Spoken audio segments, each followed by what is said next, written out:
We were having an incredibly difficult time maintaining our production schedules. We weren't shipping on time.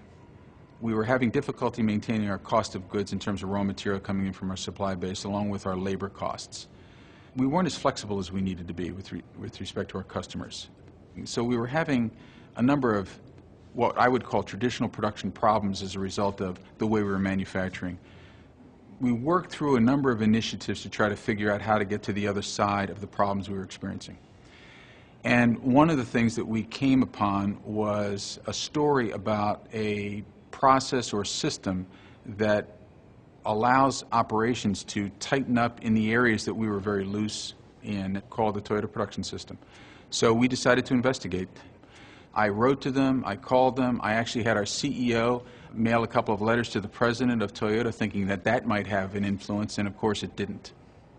Toyota never got back to us. The beginning of the process for us was a phone call that I made to one of our suppliers who was engaged with Toyota, who was working the process within their environment, and I knew the individual running the business, so I called and asked if he wouldn't allow us to come down and learn about the Toyota Production System and how it worked and how it might benefit us. He in fact turned that around to me and said, rather than that, why don't you send me 2 of your best individuals and we'll train them over a 6-month period, all aspects of the Toyota Production System that they can then transfer back into your environment. And so we took them up on that, and we sent 2 of our people to their facility for 6 months, and they began the training process. We started working on some things to help improve and better the operation. We had some good success, but what happened was, at noon on one day, I got a phone call from the person that we were involved with at this company, and he said, "Ken, I want you to know that Inichi Oba is in town and he actually wants to see your plant." So I said, "Well, that's great." I said, "When would you like to come?" And he says, "He actually would like to come right now." And I said, "Well, where are you guys?" And he said, "We're in your parking lot." So I ran downstairs. I met Mr. Oba in the lobby. I shook his hand and I said, "Would you like a cup of coffee?" And he said, "No, I want to see your plant." So for the next hour, we went out to my plant. I showed him all aspects of what was going on with respect to the operation. We came back into a conference room, gave him a cup of coffee, and he then proceeded to destroy us. He took us apart bit by bit and lambasted us for 1 hour. Gave me a list of 20 things that he felt very strongly that we should consider, and then left. And I was with my staff an hour later just feeling dejected and destroyed, and I got a phone call from the fellow running this other business, and he said, "Ken, what'd you think?" And I said, "It was terrible. I feel awful. This is bad."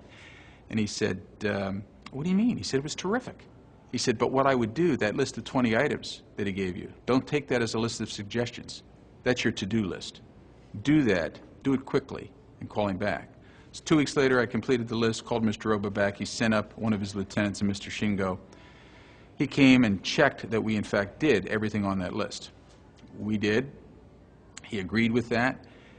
He called Mr. Oba. Mr. Oba sent one of his people to work with us, who arrived on Monday before noon, left on Friday before noon every week for the next 5 years on their dime, and that's how we learned the process.